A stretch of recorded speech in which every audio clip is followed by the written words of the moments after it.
I mentioned that the motion tween will make all the rest of the keyframes for you. Now we know if we have the playhead at the beginning or the end of the animation, we can change those points. I can have the helicopter fly in from off stage by pulling it down here a little bit, and that just changes that keyframe that was already there. But if we move the playhead to another point in the timeline and make any other kind of change, it will add a keyframe for us at that new point, and you can see that I've adjusted the path. Now let's zoom out a little bit just so we can see a little bit more of off stage, and we can add a couple of keyframes in here. For instance, I'll just move my playhead a little bit forward, and I'll have the helicopter kind of hover in place there a little bit, and then I want it to zoom off the stage, so we'll go to the ending point here, and we'll change it from its existing spot to somewhere up above and off stage. Now you can see we've got a much more complex path for our helicopter to fly.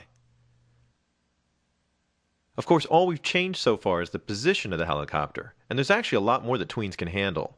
In fact, we can tween anything that the transform tool over here can do. That includes scaling, rotating, skewing, so let's try a little bit of that. Now, I'm going to start off by moving my playhead back to the beginning, and I'll change the starting point for the scale. I'm going to make the helicopter a lot smaller. If you hold down Shift, you'll get a uniform scale, and that way it won't distort or anything. Now, if I move my timeline forward, you can see that all we've really changed is the beginning scale point. And since we don't have any other settings for scale here, it's now flying at the smaller size instead of the larger size.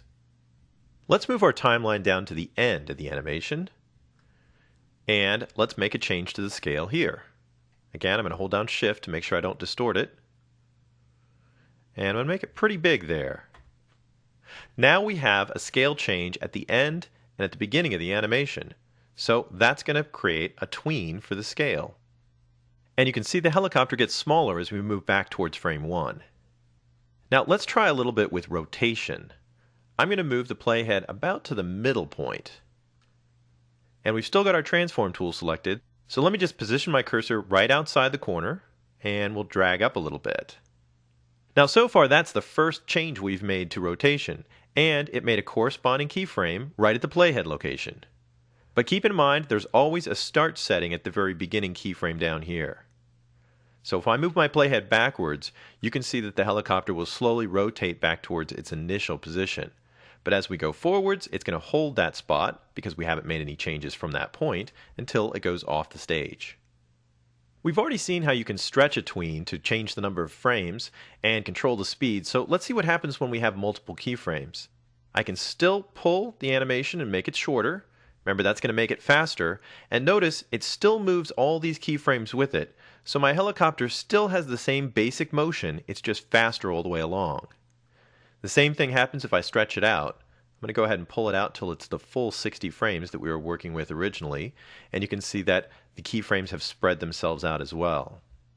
Now you can still change the timing in between those keyframes if you want. You can always get a decent feel for the speed of an object by the dots that are showing up on the path line. If the dots are really close together, then your object is moving slowly, and if the dots are further apart, then it's moving faster. To move only one key and change the spacing, you'll need to add a control key to your selection. On the Mac, you'll use the Command key, and on the PC, you'll use the Control key.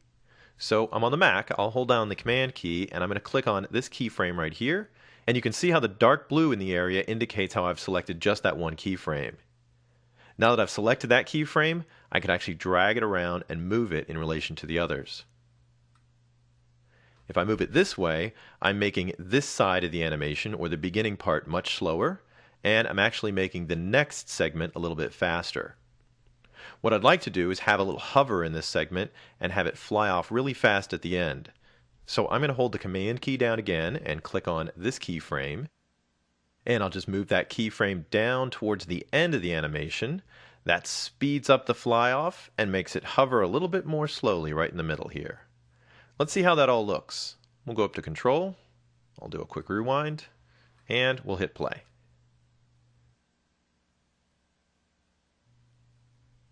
Now, the motion looks good. I think the helicopter is moving a little too slow, so what I'm going to do is shorten up the animation. That'll make it move a little bit faster, and let's try it out again.